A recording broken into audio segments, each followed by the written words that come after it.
Bismillahirrahmanirrahim. Assalamualaikum warahmatullahi wabarakatuh. Alhamdulillahi wa kafa, wassalatu wassalamu ala nabil mustafa. Bapak-bapak, ibu-ibu, kaum muslimin, kaum muslimat, jamaah salat subuh Masjid Raya Balai Gadang yang dimuliakan Allah. Alhamdulillah, kita kembali bersyukur kepada Allah atas segala nikmat yang Allah berikan. Alhamdulillah, Allah kembali bangunkan kita setelah kita tertidur. Alhamdulillah, Allah berikan kepada kita kekuatan untuk sholat berjamaah, sholat subuh berjamaah di masjid, dan Allah kuatkan hati kita untuk bisa bertahan di masjid setelah sholat subuh. Salawat dan salam kita sama-sama berdoa kepada Allah. Mudah-mudahan disampaikan kepada teladan kita Rasulullah Muhammad sallallahu alaihi wasallam.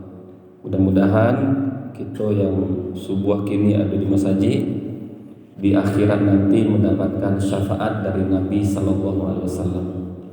Mudah-mudahan Allah masukkan kita ke surga dan kita bisa bertemu dengan Nabi sallallahu alaihi wasallam.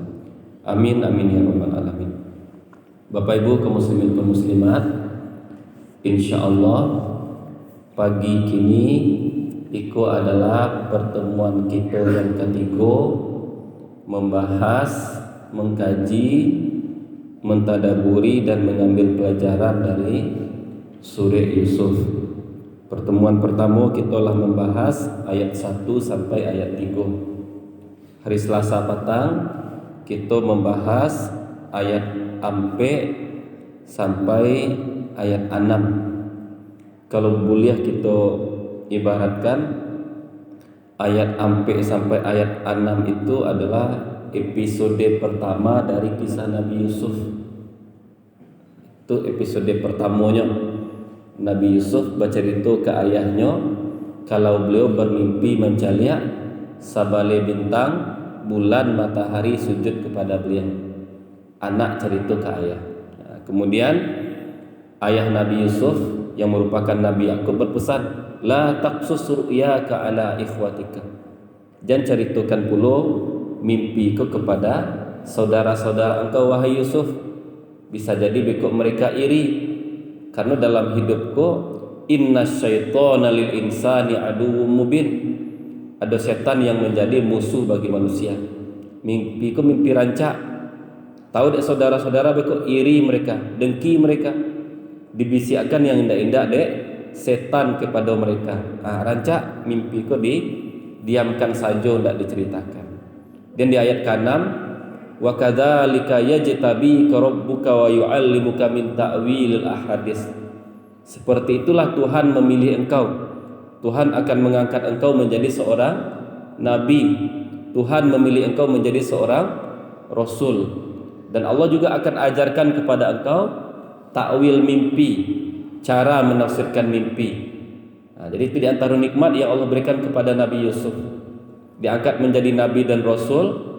Kemudian diberikan kemampuan, kehebatan untuk mentafsirkan mimpi. Jadi kalau ada orang yang bisa menafsirkan mimpi, ikut termasuk nikmat dari Allah. Wa yutimmu ni'matahu 'alaik, dan Allah sempurnakan nikmatnya untuk engkau. Sampai di situ kita terakhir petang.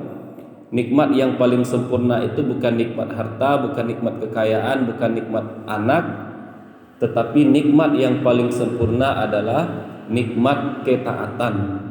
Bisa kita taat kepada Allah, bisa kita sembahyang, bisa kita baca Al-Quran, bisa kita berinfak, bisa kita bersedekah, bisa kita puasa, bisa kita menolong orang. Itulah nikmat yang paling sempurna, yang paling ganda. Terakhir di ayat yang ke-6 kecil Allah, inna rabbaka alimun hakim. Itu kata Nabi Yakub tadi kepada anaknya, sesungguhnya Tuhan engkau Allah itu maha tahu lagi maha bijaksana. Allah tahu siapa yang paling berhak untuk menjadi nabi. Innallaha alimun hakim. Allah itu maha bijaksana. Yang dikerajakan di Allah tuh ndak ada yang sio-sio. Pasti ada pelajaran di situ. Pasti ada hikmah. Ketika Yusuf yang Allah pilih jadi nabi, ada hikmah di situ. Sampai di situ pengajian kita atau tadabbur kita pekan petang. Pekan kini masuk kita ke ayat yang ke-7. A'udzu billahi minasyaitonir rajim. Laqad kana fi Yusufa wa ikhwatihi ayatul lisailin. Laqad kana fi Yusufa wa ikhwatihi. Laqad sungguh, kana ada, sungguh telah ada, fi Yusufa wa ikhwatihi, pada Yusuf, pada kisah Yusuf, wa ikhwatihi, dan saudara-saudaranya, ayatun, terdapat tanda-tanda kekuasaan Allah, lisailin, li artinya bagi atau untuk, asailin, orang-orang yang bertanya. Nah, itu arti ayat yang ke-7. Sungguh ada dalam kisah Yusuf dengan saudara-saudaranya ayatun, tanda-tanda kebesaran Allah, lisailin, bagi orang-orang yang bertanya. Bapak Ibu kaum muslimin kaum muslimat yang dimuliakan Allah, ayat yang ke-7 intinya mana adalah dalam kisah Nabi Yusuf dan saudara-saudara Nabi Yusuf itu banyak pelajaran yang menunjukkan kepada kita kemahabesaran Allah. Itu intinya benar. Jadi dalam surah Yusuf kita akan menemukan tanda-tanda kalau Allah tu maha besar. Tanda-tanda kalau Allah tu paling berhak kita sembah. Tanda-tanda kalau kita ni minta tolong hanya kepada Allah saja. Tanda-tanda yang menegaskan kepada kita iyyaka na'bud, hanya kepada Engkau kami menyembah ya Allah. Itu inti pelajaran dari surah Yusuf. Karena dalam kehidupan kita manusia tu bisa berencana, tetapi yang hasil itu kembali kepada Allah. Manusia bisa berencana, apapun bisa direncanakan, ikut direncanakannya. Tapi berhasil atau indah rencananya, gagal atau indah rencananya, itu balik kepada Allah. Sahebat apapun awak berencana, sakuai apapun keinginan awak, tapi kalau Allah tidak berkehendak, itu tidak akan terjadi. Kemudian kisah Nabi Yusuf dia mencalikan kepada kita, kalau hidup itu seperti rangkaian rantai, yang satu dengan yang lain saling berkaitan, tidak bisa diputui. Itu kita cari dalam kisah Nabi Yusuf alaihissalam. Kalau saudara-saudara Nabi Yusuf tidak iri kepada Nabi Yusuf, tidak dengki kepada Nabi Yusuf, tidak mungkin mereka mencampakkan Nabi Yusuf ke dalam sumur. Kan berkaitan tuh. Jadi karena dengki ke Nabi Yusuf, dibuangnya Nabi Yusuf ke dalam sumur. Kalaulah Nabi Yusuf tidak dicampakkan ke dalam sumur, inyo tidak akan dipungut dek kafilah pedagang untuk kemudian dijual. Itu. Dek karenanya dicampakkan ke dalam sumur, basubuk juga kafilah dagang, diambil dek kafilah dagang. Kalau tidak diambil dek kafilah dagang tidak akan mungkin Nabi Yusuf dijual sebagai budak di pasar. Batali, dengki, dicampakkan ke semua, dipungut dek kafilah, dijual di pasar budak. Kalaulah Nabi Yusuf tidak dijual di pasar budak, tidak akan dibali dek penguasa Mesir ketika itu. Jadi batali-tali di awak kau. Jadi kalau awak cari di awak kau batali-tali sadanya seperti rantai, tidak bisa dipisahkan yang satu dengan yang lain. Kemudian kalau seandainya tidak dibali dek penguasa Mesir, tidak akan hidup Nabi Yusuf di istana, tidak akan menjadi budak di istana. Kalau tidak hidup di istana, tidak akan digodanya di Zulaikha. Kalau tidak digoda di Zulaikha, tidak akan mungkinnya masuk ke dalam penjara. Batali sadonya. Mulai dari kedengkian saudaranya masuk penjara. Kalau Nabi Yusuf tidak masuk penjara, tidak akan mungkinnya basubuk jodoh orang. adanya di penjara basubuk durang ku mimpi cik mantan makanan, mimpi cik lain ada makanan di hati kapalonya dicotok dek buruang. Kalaulah orang badua ko nak mimpi Nabi Yusuf, salah seorangnya bekok dikeluarkan. Ketika dikeluarkan, raja bermimpi. Kalaulah raja tidak bermimpi, tidak mungkin Nabi Yusuf akan dikeluarkan dari penjara. Kan raja mimpi. Dek karena Nabi Yusuf bisa mentakwilkan mimpi raja, akhirnya Nabi Yusuf keluar dari penjara. Kalaulah Nabi Yusuf tidak keluar dari penjara, tidak akan selesai permasalahan Mesir. Karena ketika itu akan terjadi kemarau. Dek karena Nabi Yusuf keluar dari penjara, Nabi Yusuf berhasil menyelesaikan masalah yang akan dihadapi di orang Mesir. Kekeringan, krisis makanan. Akhirnya Nabi Yusuf dek karena berhasil menyelesaikan, diangkat jadi penguasa Mesir. Kalau Nabi Yusuf tidak diangkat jadi penguasa Mesir, tidak mungkin ayah jo sanak-sanaknya yang sebalik orang datang ikut ke Mesir. Akhirnya apa yang terjadi? Nabi Yusuf menjadi penguasa di Mesir dan saudara-saudara yang membenci Nabi Yusuf datang ke Mesir, dipertemukan di Allah balik. Itu ceritanya. Berantai itu. Karenanya dengki dicampakkan ke semua. Akhirnya kedengkian tadi yang justru mengantarkan Nabi Yusuf menjadi penguasa di Mesir. Itu yang kita maksud di awal tadi. Manusia hanya bisa berencana, tetapi keputusan itu ada di Allah.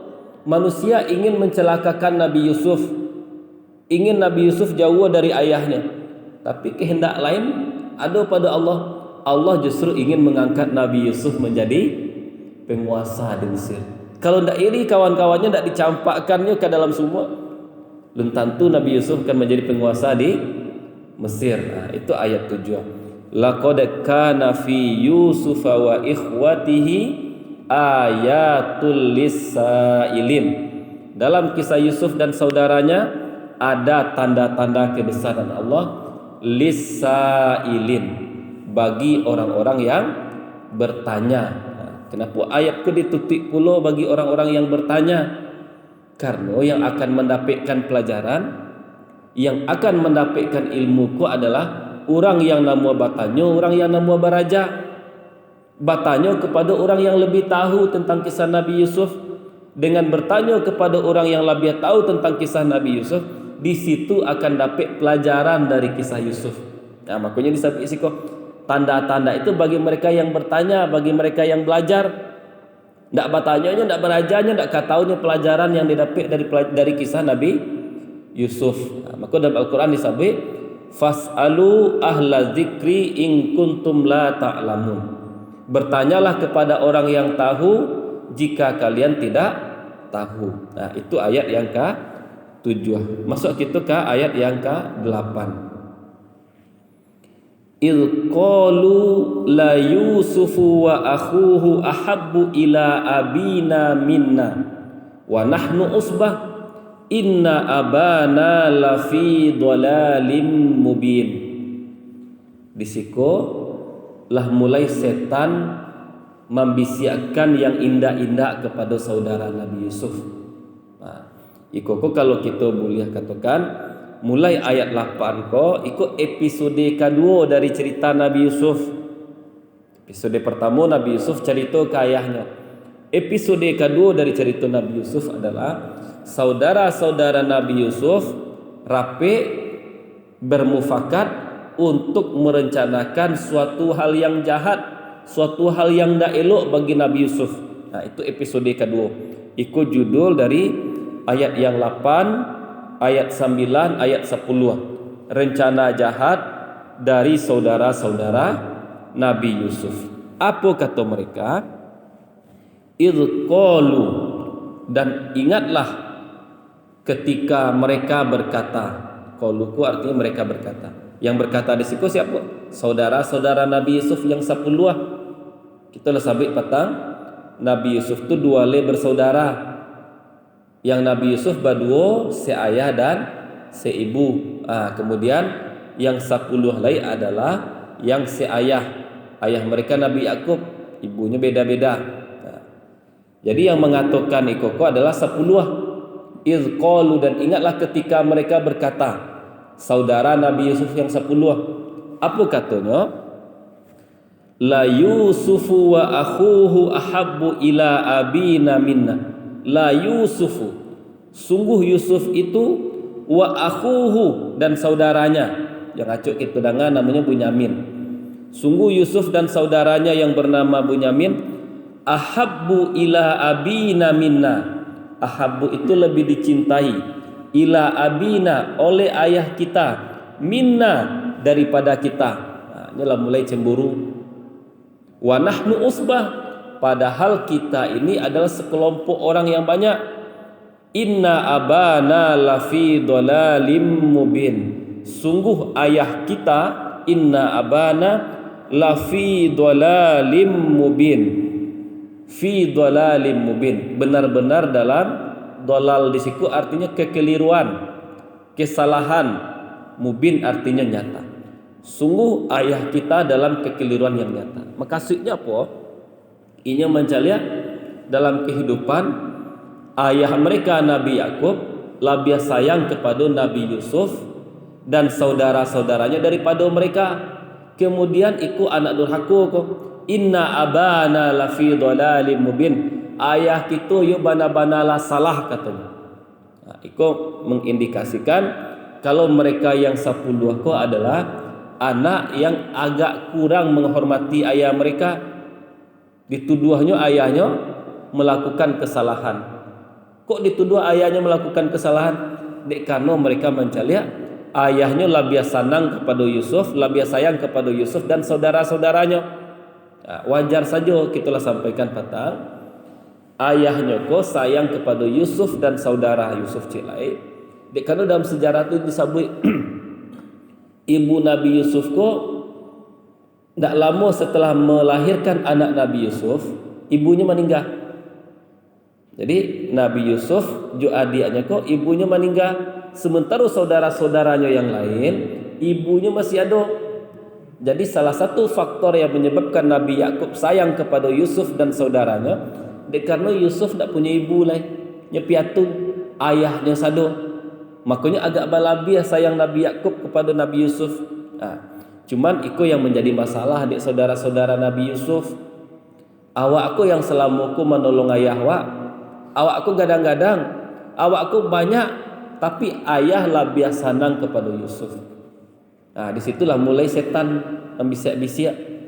Sebenarnya ini sebagai orang yang lebih gadang, sebagai orang yang lebih tua, paham ayahku lebih sayang kepada adik awak karena adik awakku ketek.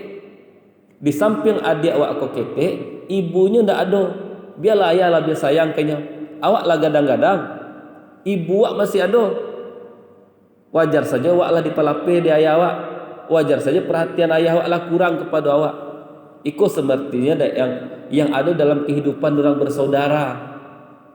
Tapi itulah tadi, inna syaitana lil insani aduwwum mubin. Setan itu musuh yang nyata bagi manusia. Masalah sebenarnya setan tu ndak nio mencari orang badusanak ku badamai. Sakit seti setan tu kalau orang badusanak tu badamai. Maka yang diusahakan dek setan adalah baa orang badusanak tu saling bertengkar. Macam-macam yang dibisian dek setan. Cuman salah kita manusia apa? Lebih mendengar bisikan setan daripada ayat-ayat Al-Quran. Kicik setan, ya carilah ayah engkau lebih senang kepada adik engkau tidak diperhatikan. Itu kicik setan, bisik-bisik setan. Padahal kalau dia pakai utaknya berpikir, adik aku ketek, adik aku tidak ada ibunya lah, wajar saja, selesai masalah sebenarnya. Nah itu para lu sebenarnya dalam hidup itu yang kita turuti itu akal gitu, yang kita turuti ayat Al-Quran. Jangan sampai yang diikuti adalah bisikan dari setan. Nah, kita lanjut ayat 9. Nah, ayat 9 itulah mulai setan bana-bana masuk ke dalam diri mereka. Tidak terkontrol, tidak terkendali. Begitu setan masuk dari hal-hal yang ketek dulu. Ayah kalian sayang kepada adik kalian. Itu yang ketek berhasilnya masuk di bisiknya yang lebih gadang lain. Tapi kalau dari awal kita tutup pintu setan tadi, insya Allah pintu-pintu berikutnya tak taluk setan masuk. Tapi kalau lah tak buka cik, masuk aslinya ke rumah awak. Kayak masuk ke rumah, tak buka pintu tu, apa yang di rumah dia ambil dek setan. Kalau lah dibukanya cik pintu, tak buka pintu-pintu yang lain. Ketika nyo rapi cik mereka, ko salah seorang yang berkata, uqtulu yusufa awitrahuhu ardai yakhlu lakum wajhu abikum wa takunu min ba'dihi qauman salihin. Uqtulu Yusuf, kalian bunuhlah Yusuf itu, kata. Ulah parah mana? Awitrahuhu arda, atau buang dia ke sebuah tempat yang jauh. Kok seorang mengicik kok? Kok manusia dalam bentuk Kok setan dalam bentuk manusia? Sabuklah dibisik ada setan tadi. Bunuh Yusuf atau campakkan, buang dia ke tempat yang jauh. Yakhlu lakum wajhu abikum, agar kalian mendapatkan perhatian dari ayah kalian setelah itu, katanya. Bunuh Yusuf, campakkan Yusuf, ndak ada Yusuf, yakhlu lakum wajhu abikum, wajah ayah kalian, perhatian ayah kalian hanya akan ada pada kalian. Kemudian yang paling parah akiciknya di akhir ayat, wa takunu mim ba'dihi qauman sholihin, dan jadilah kalian atau kalian setelah peristiwa itu bertaubat dan menjadi orang-orang yang soleh. Jadi 3 yang dibisian dek setan ke saudara-saudara Yusuf, dan ketiga-tiganya kok ndak ada yang bana cak lah ya. Jadi kalau ada setan membisikan kawa, rasul-rasulnya tu bisikan setan, ndak ada bana cak lah dah. 1% ndak ada bana, 0,5% ndak ada bana. Akiciknya pertama, bunuh saudara engkau atau campakkan di bumi. Kalau kalianlah berhasil membunuh Yusuf, Yusuf tidak ada bersama ayah kalian lain, ayah kalian akan sayang kepada kalian. Kok salahnya kok? Yang ketiga akiciknya, setelah kalian bunuh Yusuf, setelah itu kalian taubat lah. Itu 3 bisikan setan. Kita celak yang pertama, uqtulu Yusuf, bunuhlah Yusuf, katanya. Di dosa yang paling gadang setelah syirik kepada Allah adalah membunuh manusia. Di dosa membunuh aku adalah dosa yang sengit-sengit gadang. Maka dalam hadis dikatakan oleh Nabi, manusia akan selalu berada dalam kebaikan selagi dia tidak pernah membunuh atau menumpahkan darah yang tidak semestinya. Di selagi seseorang tidak membunuh orang yang dibunuh aku maksudnya orang yang tidak salah. Selagi tidak pernahnya membunuh orang yang tidak salah, itu insya Allah agamanya akan baik-baik saja. Tapi kalau lah membunuh seseorang, itu dosanya lah akan sangat gadang. Apalagi di siku yang dia dibunuh tu dusanaknya seorang, saudara ayahnya seorang. Ikut setan, kalau setan tu berbikin tidak ada hilang akal orang. Dusanak seorang dibunuh adik setan. Kalau dipatuhi setan kayak itu kejadiannya. Maka terkait dengan membunuh itu, dalam surah Al-Maidah Allah berfirman, annahu man qatala nafsan bighairi nafsin aw fasadin fil ardi faka'annama qatalan nasa jami'a. Seseorang yang membunuh seseorang tanpa salah, tanpa melakukan kerusakan di muka bumi, faka'annama qatalan nasa jami'a, seakan-akan nyolah membunuh kasado manusia yang ada di muka bumi. Iku bana kecil Al-Quran. Al-Quran tak ingin ada seorang Muslim, Al-Quran tak ingin ada manusia yang membunuh manusia yang lain. Maka disebut Al-Quran, membunuh cik orang, faka'an nama qatalan nasa jami'ah, seakan-akan sudah membunuh semua manusia. Iku bana hebatnya agama awak, agama Islam. Tak boleh membunuh gitu. Maka dalam hadis kan Nabi juga menyebutkan, ketika Nabi berada di Kaabah, kecik Nabi ketika mencelak Kaabah, wahai Kaabah, kecik Nabi, sungguh hancurnya engkau itu di sisi Allah lebih ringan daripada ada seorang Muslim yang dibunuh tanpa ada kesalahan. Itu mana yang diajarkan di agama kok, yang nyawa orang kok jangan dianggap enteng sih. Tapi itu yang jadi masalah bagi sebahagian orang. Orang mudah saya bunuh orang, irinya ke orang dibunuhnya, tidak senangnya ke orang dibunuhnya. Ada orang dibunuh penjara, ada orang dibunuh siku, ada orang macam-macam cara membunuh orang. Ayat itu harus kita ingat. Membunuh satu orang seakan-akan lah membunuh seluruh manusia yang ada di muka bumi. Makanya dalam surah Al-Maidah itu dilanjutkan di Allah, wa man ahyaha faka'annama ahyan nasa jami'a. Siapa yang menghidupkan seorang manusia, artinya tidak membunuh seseorang, membantu seseorang, menolong seseorang, faka'annama ahyan nasa jami'a, seakan-akan dia telah membantu hidup seluruh manusia. Maksudnya itu sederhana saja. Ada orang kesusahan, awak tolong. Dengan awak tolong seseorang kok, mana taunya bekok jadi ulama gadang, jadi pemimpin yang adilnya, jadi orang eloknya. Maka dengan kita menolongnya tadi, kita tolong jadi ulama gadangnya, banyak orang yang mendapat ilmu darinya. Kita tolong yang seorang kok jadi pemimpin yang adilnya, banyak masyarakat yang tertolong dengannya. Nah, itu maksudnya menghidupkan seseorang, membantu seseorang seakan-akan kita telah menghidupkan dan membantu seluruh manusia. Nah, prinsip dalam agama Islam apa? Kita ingin orang-orang ku dapat hidayah sadanya. Kita ingin orang-orang ku taat ke agama sadanya. Adek karena perantara kita taat seseorang ke agama, tahu nyuju agama, beraja agamanya, kemudian diajarkannya ke orang lain, mengalir pahala kepada kita tarui manarui. Maka ketika kita dapat ilmu dalam Islam, kita ajarkannya pada orang lain, kita sampaikan pula, mana tahu masuk ke hati, karena ke hatinya gitu, dapat hidayahnya jadi orang eloknya. Nah, itu prinsip dalam Islam. Kemudian usul yang kedua dari apanya? Dari saudaranya kok, awit rohuhu ardai yakhlu lakum wajhu abikum. Atau campakkan Yusuf ke suatu negeri yang jauh, terserahlah. Di situ tuh bekok Yusuf dipungut di orang atau dibunuh ada orang, yang penting Yusuf kok tidak balik ke rumah. Itu usulnya. Bunuh atau campakkan. Kalau kita pikirkan dengan logika kita, mustahil orang berpikir seperti itu judul sanaknya.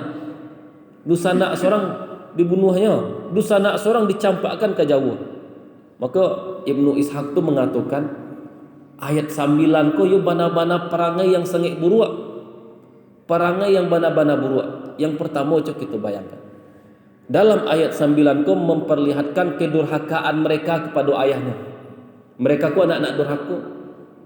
Ayahnya punya anak, anakku disayang di ayah, ingin dipisahkan anakku jo ayah. Di mana perasaan, tidak ada perasaan sealanya. Kalau setan lah masuk ke dalam diri itu tidak ada perasaan, tidak ada kasih sayang lah. Dicampakkannya Yusuf, dibunuhnya Yusuf katanya. Nah, itu dosa pertama, durhaka kepada ayah. Dosa mereka yang kedua adalah memutus silaturahim. Memutus silaturahim antara mereka dengan Yusuf, memutus silaturahim antara Nabi Yusuf dengan ayahnya. Dan yang ketiga di antara kesalahan mereka yang gadang itu adalah nio membunuh. Itu dosa-dosa gadang yang dilakukan dek saudara-saudara Nabi Yusuf. Kemudian kesalahan mereka yang kedua adalah yakhlu lakum wajhu abikum. Setelah Yusuf tersingkir, mati Yusuf, tercampakkan Yusuf, ayah kalian perhatiannya kepada kalian. Iko yang membisikkan setan. Kalau nya berpikir secara jania, mereka menjadi penyebab Yusuf meninggal. Mereka menjadi penyebab ayah Nabi Yusuf berpisah dengan Yusuf. Tidak mungkin ayahnya akan lebih sayang kepada mereka. Tidak mungkin.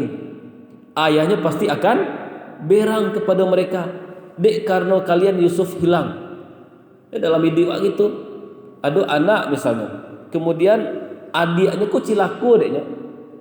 Dek karena adiknya cilaku deknya, kita pasti tidak akan sayang kepadanya. Berang kayaknya. Itu yang akan terjadi. Nabi Yakub tidak akan tambah sayang kepada mereka, tambah benci. Tapi setan yang membisikkan.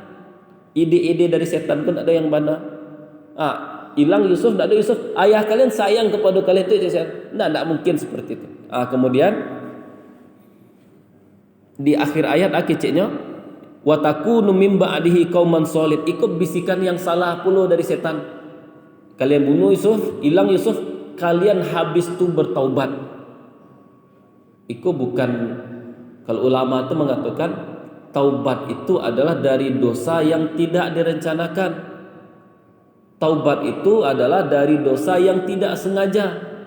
Ikonya sengaja awak maliang pa, habis maliang beko awak taubat. Itu tidak bisa. Itu mencari-cari alasan itu. Kalau dalam bahasa menjustifikasi, membenarkan perbuatan. Itu tidak boleh. Biasanya orang yang melakukan seperti itu akan susah hati mereka tu untuk bertobat. Awak menciluk lu, awak bunuh orang. Lape awak ciluk, lape awak bunuh, awak bertobat. Itu susah. Hati orang yang seperti itu tuh akan susah untuk bertobat. Karena taubat itu biasanya dari dosa atau kesalahan yang tidak sengaja. Makanya Allah juga berfirman dalam Al-Quran, annahu man amila minkum su'am bijahalatin fa innahu ghafurur rahim. Siapa di antara kalian melakukan dosa, kesalahan, jahalah, karenanya tidak tahu, karenanya tidak sengaja, fa innahu ghafurur rahim. Disitulah yang akan ada kasih dan sayang Allah. Sementara orang yang berencana dulu, wak buat kejahatan dulu, wak bertaubat bekok, itu tidak. Itu bisikan setan. Setan menggoda manusia untuk berbuat dosa. Lasi-lasinya berbuat dosa, bekok berhasilnya digoda oleh setan. Buat dosa cik lai, buat dosa cik lai, bekok bertaubat. Buat dosa cik lai, buat dosa cik lai, bekok bertaubat. Sebelum bertaubat meninggal. Maka jarang orang yang ini berencana membuat dosa, berencana melakukan kejahatan, kemudian bisa bertobat. Tidak mungkin. Dan pernah kita ambo kerajukan dosa lu, ambo buat dosa lu, habis tu ambo bertobat. Tidak boleh seperti itu. Takutnya ketagihan membuat dosa beko, yang taubat tadi tidak jadi terlaksana. Nah, iko 3 bisikan setan yang ketiga-tiganya salah. Bunuh Yusuf atau campakkan Yusuf. Ayah kalian akan sayang kepada kalian. Setelah itu bekok kalian bertaubat. Masuk kita ke ayat 10. Di ayat 10 akicnya sekok. Qala qailum minhum la taqtulu Yusuf wa alquhu fi ghayabatil jub yaltaqithu ba'du sayyarati in kuntum fa'ilin. Di antara 10 saudara Nabi Yusuf ternyata ada joce yang pikirannya sagetik janiah. Itu pikirannya jahat juga. Tapi jahatnya tidak sejahat ide yang pertama. Yang pertama idenya sangat-sangat buruk. Bisa Yusuf ko hilang, mati Yusuf ko, tidak sobok jawab lain. Yang ke-10 punya ide yang buruk jo, punya ide yang tidak rancak. Tapi lain tidak rancak bana. Kurang seketik. Artinya masih berlogika. Masih berfikirnya elok seketik. Kita cari apa artinya. Qala qailum minhum, berkata salah seorang di antara mereka. Dari 10 tu tadi lah ngicik seorang. Kau mengicik cele. Yang jale dalam Al-Quran jarang bana disebutkan nama-nama orang yang diceritakan. Kan dosa anak Nabi Yusuf 10 yang bermakar kok. Tak ada seorang lagi disebut. Yang dia membunuh Nabi Yusuf tidak disebut. Yang kini kau tidak lo disebut. Karena Al-Quran itu fokusnya bukan ke orang, tapi peristiwanya, kejadiannya, pelajaran yang bisa diambil dari situ. Tidak perlu doh siapa orangnya. Yang penting peristiwanya apa pelajaran. Kita cek. Keciknya la taqtulu Yusuf. Kalian jangan bunuh Yusuf kecik. Lelo artinya apa? Di antara orang-orang yang jahil ada orang yang tidak jahil. Di antara orang-orang yang jahil ada orang yang jahilnya sakitik gitu. Di antara orang-orang yang elok biasa ada orang yang jahil.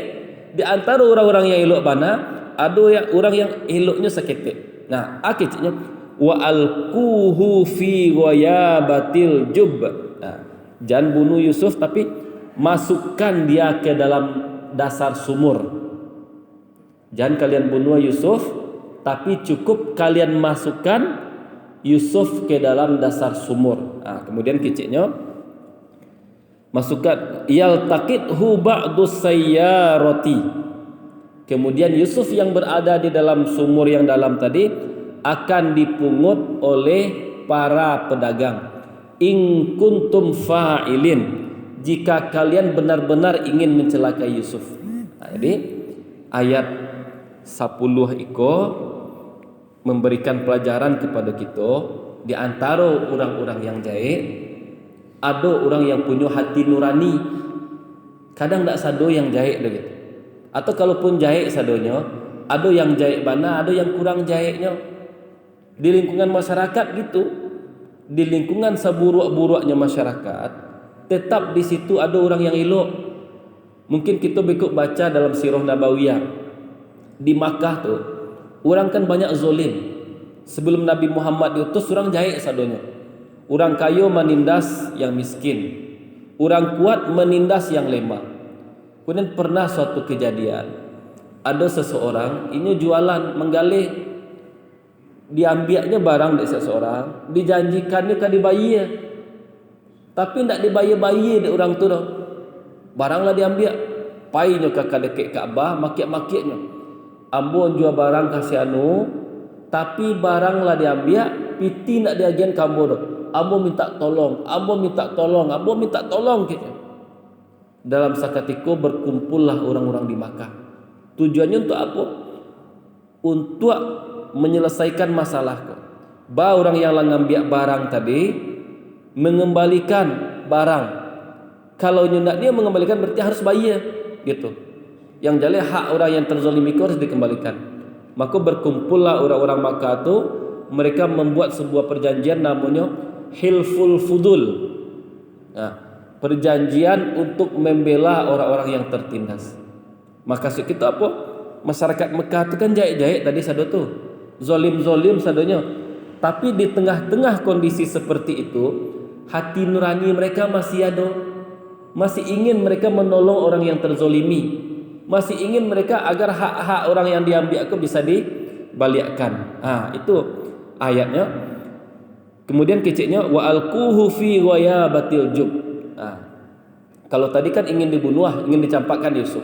Kalau niojo kalian rancak Yusuf dicampakkan atau dimasukkan ke dasar sumur.